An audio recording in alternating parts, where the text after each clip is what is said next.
When I was a kid, my father bought a boat called a kit boat out of Illinois called a Pierce Arrow 24.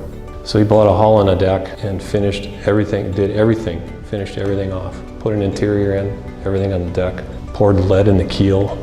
The keel was molded into the hull, the keel cavity. So you had to fill it up with lead. And we cruised that 24-footer as a family of 5.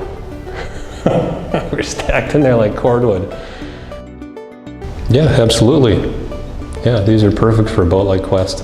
Total cruising boat. The only sailing we do is beam reaching or aft to the beam. We can't go upwind, but this is exactly what we need.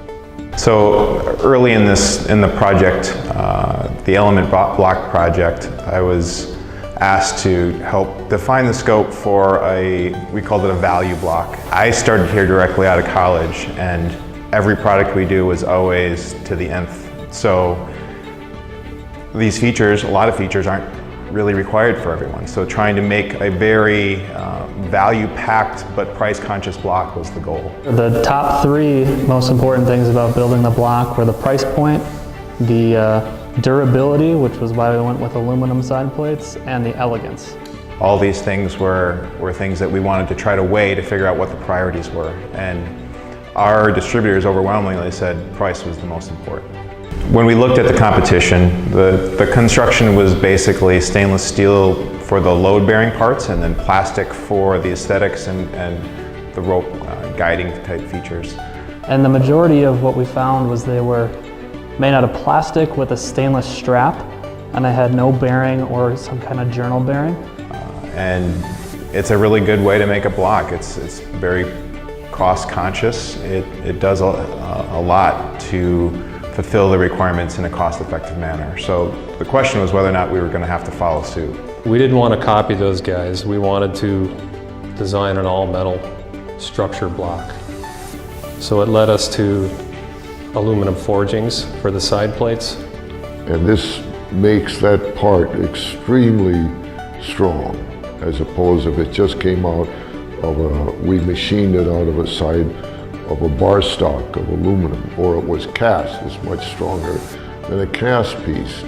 And forging offered an option that gave us strength, durability, and elegance all in one package. And yet have a shape to it, not just a flat plate. So aluminum forging is taking a piece of metal and under heat and pressure forcing it into a die to give it most of its shape. So to make the side plates, they start out as a billet and they get hit and forged into the shape. Then they go through a trim die, which cuts off all the excess material. And then after that, they go into a heat treating. And then from there, we go into machining steps to put the holes through for rivets and the inner race. And then finally, we do tumbling, a ceramic finish. Then from there, we send it out for anodizing. And finally, we pad print it.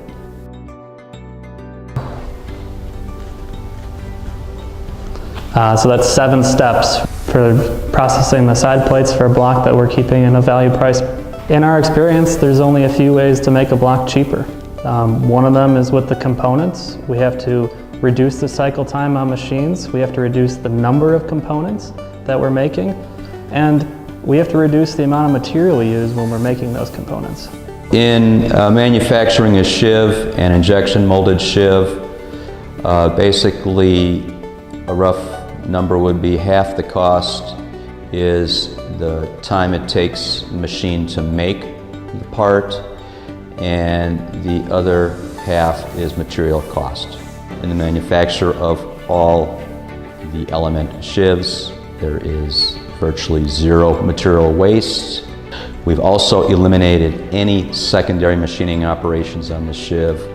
When you take all of these different manufacturing efficiencies into account, we figure we've reduced the cost of the element sheave to almost 1/2 the cost of the ESP. I think we were able to come up with a look that says Harken. I think it's elegant. It looks good. I think our pad printing design really makes it stand out. But the other thing that we worked on was trying to remove some kind of journal bearing, and so we'd have just the plastic sheave running on the inner race. And that saves us components as well as gives us good efficiency. We did a lot of testing on different plastics to see what will work best. To make a good product and charge a fair price. For our company, is whatever we make. We're not, whatever we go into, first of all, we try not to be redundant and make exactly what the other guys made just because we think we need it. And we have to improve. We must improve on it. Otherwise, it's a waste of resources and time and everything. No use just turning out another Me Too products. I think it's going to be a winner. Cruising sailors are a pragmatic bunch, so a year down the road, we'll know for sure if this is a success or not by how they react and how they respond to the project.